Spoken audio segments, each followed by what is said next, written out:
Alors cette coalition, elle est fondée sur l'idée d'une approche globale, une approche intégrée, qu'on couvre à la fois la sécurité, mais aussi le développement, mais aussi le renforcement de l'État. Et donc, 4 piliers. Le premier pilier, c'est l'action militaire. C'est l'action menée par la force conjointe du G5. C'est ce qui, sur le terrain, est fait par Barkhane, les forces françaises. 5100 hommes sur le terrain. Et c'est surtout les forces nationales des États africains que nous appuyons. Deuxième pilier, le deuxième pilier, c'est l'idée qu'il faut justement renforcer ces capacités africaines, avec de la formation, avec des équipements. C'est le rôle notamment de l'Union européenne, mais aussi d'autres partenaires comme les États-Unis, ainsi que la France. Le troisième pilier, c'est une idée différente. C'est l'idée qu'il faut que sur tous les pans du territoire de chacun de ces États, l'autorité de l'État soit clairement affirmée. Et il faut donc être en mesure de répondre aux besoins de sécurité avec une police, une gendarmerie. Faire en sorte aussi qu'il n'y ait aucune impunité, d'où un besoin de justice. Donc que les instruments de l'État régalien soient présents sur l'ensemble du territoire. C'est ça le pilier 3. Et tout cela s'intègre dans un outil qu'on appelle le partenariat pour la stabilité et la sécurité. Enfin, quatrième pilier, c'est le pilier développement.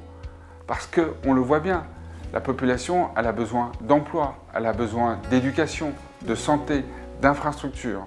Ce besoin-là, il faut pouvoir y concourir.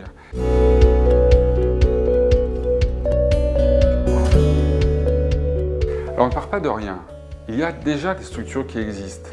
Les unes centrées sur le développement, l'Alliance Sahel. Les autres centrées sur le volet militaire. Et puis vous avez le partenariat pour la stabilité et la sécurité, qu'on appelle le P3S, qui lui est centré sur le soutien aux capacités militaires et civiles des États.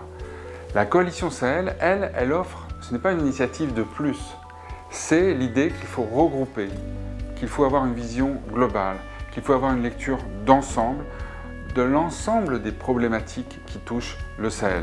Donc c'est ça son objectif et cette coalition elle est là pour apporter son appui, son soutien à chacun des piliers qui la composent, à chacune des organisations qui traitent un sujet spécifique.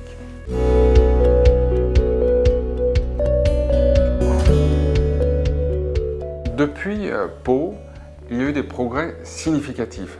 Je pense que cet esprit de Pau, cet esprit de mobilisation, cet esprit de solidarité a été sensible sur le terrain.